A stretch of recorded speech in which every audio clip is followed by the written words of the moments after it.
Blackstone presents Punk's Fight by Carroll. This book is read by Paul Heitsch. For those on the ground.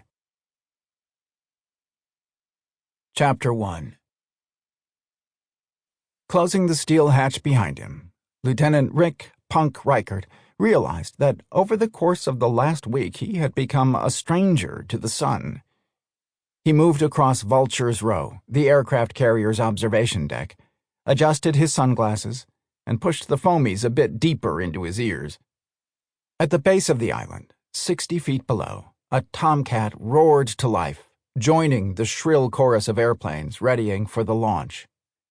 Punk had a few hours to kill, the first discretionary time he had been afforded in some time, so he had ventured to Vulture's Row to enjoy the outdoors, as exhaust-tinged as it might be at the moment. Punk leaned his wiry frame against the ledge that ringed Vulture's Row. During his years at sea, he had learned the therapeutic value of simple pleasures. Fresh from the luxury of 6 hours of post-mission uninterrupted sleep, he tilted his head back and let the mid-afternoon sun above the northern Arabian Sea beat against his angular face.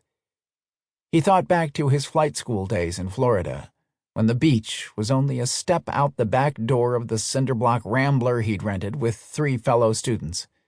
None of them would have been caught dead without a tan, and whatever studying had to be done during daylight hours was done from the comfort of a beach chair parked in the sand.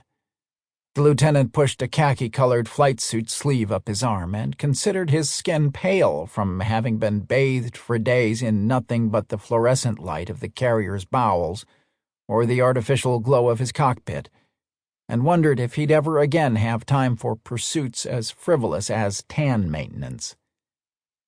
"Excuse me, sir," a reedy voice called through the noise. "How long do you think it'll take us to win this war?"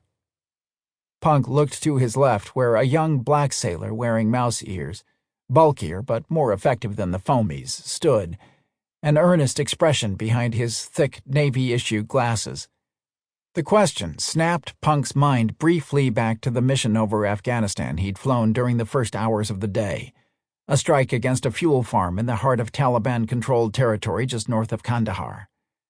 With the exception of a bit of jousting behind the heavy tanker by his wingman, Muddy, a female pilot on her first deployment, the mission had gone well.